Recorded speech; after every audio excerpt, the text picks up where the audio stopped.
สวัสดีครับวันนี้มีนิยายเสียงภาคต่อของเสือสมิงยอดจากชายผู้สละวิญญาณเพื่อความแค้นสู่การหลอมรวมกับพลังลี้ลับและก้าวขึ้นเป็นผู้พิทักษ์แห่งป่าศักดิ์สิทธิ์เรื่องราวแอคชั่นแฟนตาซีลี้ลับจากสมิงร้ายสู่สมิงเจ้าป่าผู้พิทักษ์ป่า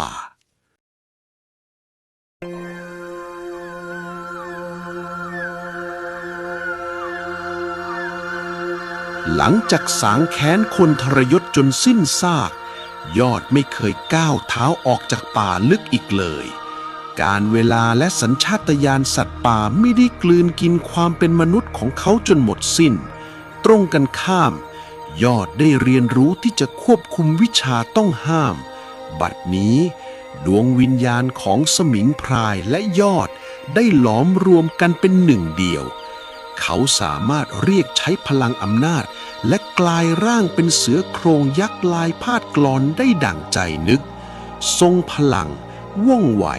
และไร้เทียมทานแต่ความสงบสุขของพงไพรก็มักถูกความโลภของมนุษย์ล่วงล้ำเสมอเสียงปืนดังลั่นสนั่นป่า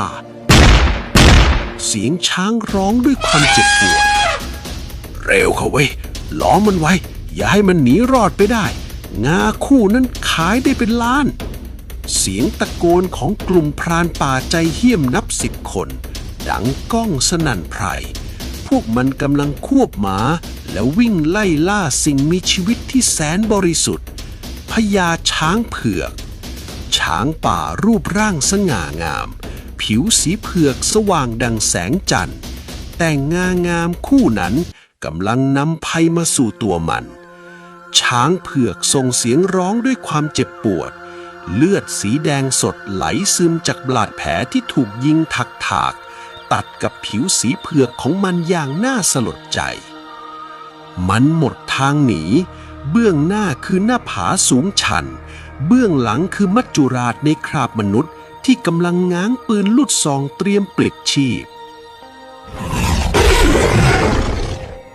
อยู่ๆก็มีเสียงคำรามลั่นจากเสือลายพาดกลอนเสียงคำรามกำปนาตดังฟ้าผ่าลงกลางดงดิบต้นไม้สั่นสไหวฝูงนกแตกหือพรานใจเหี้ยมชะงักงันด้วยความหวาดผวาจากยอดไม้สูงตระหง่านร่างของเสือโครงขนาดมหึมายาวกว่า3 เมตรพุ่งทะยานลงมาดังมัจจุราชติดปีกกรงเล็บแหลมคมตวัดเพียงครั้งเดียวปืนลูกซองในมือพรานคนแรกก็ขาดสะบั้นพร้อมกับร่างที่กระเด็นไปกระแทกต้นไม้ตายขาดที่เฮ้ยเสือยิงมันพวกพรานสาดกระสุนเข้าใส่ไม่ยั้งแต่เสือสมิงยอดว่องไวเกินกว่าที่สายตามนุษย์จะมองทันมันพุ่งทะลวงควันปืนราวกับเงาปีศาจเขี้ยวขมกริบขย่ำลำคอกรงเล็บฉีกทลายความโลภของพวกพรานเถื่อนเสียงปืนเสียงร้องโหยหวนและกลิ่นคาวเลือดคละคลุ้งไปทั่วลานหินเพียงไม่กี่อึดใจพรานใจเหี้ยมทั้ง10 ชีวิตก็กลายเป็นเพียงซากศพไร้วิญญาณสังเวยให้กับความโลภของตนเองเมื่อมัจจุราชจากไปเสือสมิงร่างยักษ์ยืนหอบหายใจอยู่ท่ามกลางกองเลือด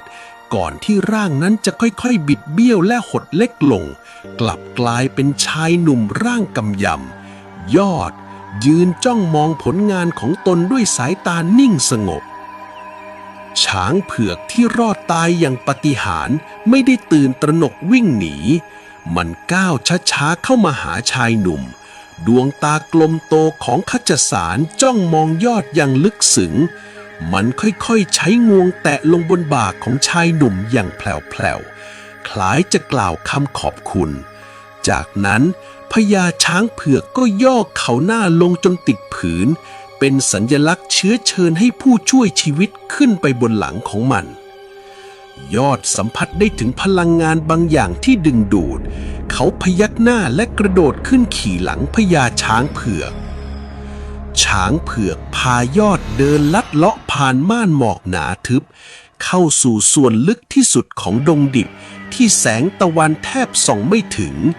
ที่นั่นมวลอากาศเยือกเย็นทว่าบริสุทธิ์ราวกับสวรรค์ไสวเบื้องหน้าของยอดคือลานหินกว้างที่มีต้นไทรยักษ์อายุนับพันปีแผ่กิ่งก้านสาขาใต้ต้นไทรนั้นมีชายชราหนวดยาวขาวโพลนนุ่งห่มหลังเสือนั่งนอนเจริญสมาธิอยู่ทันทีที่ช้างเผือดมาถึงชายชราก็ค่อยๆลืมตาขึ้นดวงตาคู่นั้นทรงพลังและเปี่ยมไปด้วยตบะญาณที่ยังรู้ทุกสรรพสิ่งเจ้าคือผู้ใช้มนต์สมิงพรายสินะเสียงของชายชราก้องกังวานในหัวของยอดโดยไม่ต้องขยับริมฝีปากท่านคือเจ้าป่าในร่างของปู่ฤาษีนั่นเองยอดยกมือไหว้ด้วยความเคารพครับกระผมใช้มันเพื่อแก้แค้นและคิดว่าตัวเองจะต้องตกนรกหมกไหม้ไปตลอดกาลปู่ฤาษียิ้มอ่อนโยนวิชาไสยศาสตร์เป็นเพียงเครื่องมือแต่หัวใจต่างหากที่กำหนดตัวตนเจ้าก้าวข้ามความแค้นและเลือกใช้พลังอำนาจแห่งเดรัจฉานเพื่อปกป้องชีวิตที่บริสุทธิ์จิตใจของเจ้าหลุดพ้นจากความเป็นกบฏต่อฟ้าดินแล้วปู่ฤาษีลุกขึ้นยืนช้าๆท่านยกไม้เท้าศักดิ์สิทธิ์ขึ้นแตะที่กลางหน้าผากของยอดทันใดนั้นแสงสีทองสว่างว่าพุ่งเข้าสู่ร่างของชายหนุ่มยอดรู้สึกถึงความอบอุ่นและพลังอำนาจมหาศาลที่ไหลเวียนในสายเลือดมันไม่ใช่พลังแห่งความโกรธแค้นอีกต่อไปแต่เป็นพลังแห่งธรรมชาติอันบริสุทธิ์ข้าขอมอบตบะบารมีแห่งพงไพรนี้ให้แก่เจ้านับแต่นี้ไปเจ้าไม่ใช่สมิงพรายที่เร่ร่อนอีกต่อไปแต่เจ้าคือผู้พิทักษ์แห่งป่าศักดิ์สิทธิ์ผืนนี้จงเป็นดวงตาแทนข้าจงเป็นเขี้ยวเล็กแทนสรรพสัตว์และจงลงทันผู้ใดก็ตามที่บังอาจนำความตายและความโลภมาย่ำยีผืนป่าแห่งนี้ยอดรับคำปฏิญาณด้วยหัวใจที่แน่วแน่ตั้งแต่วันนั้นตำนานของเสือสมิงยอดก็เปลี่ยนไปตลอดกาลมันไม่ใช่เรื่องเล่าสยองขวัญที่ชาวบ้านหวาดกลัวแต่กลายเป็นเทพารักษ์แห่งดงดิบที่คอยปกปักรักษาความสมดุลหากใครเข้าป่าด้วยความเคารพจะแคล้วคลาดปลอดภัยแต่หากพรานใจเหี้ยมคนใดก้าวล่วงเข้ามาด้วยความโลภ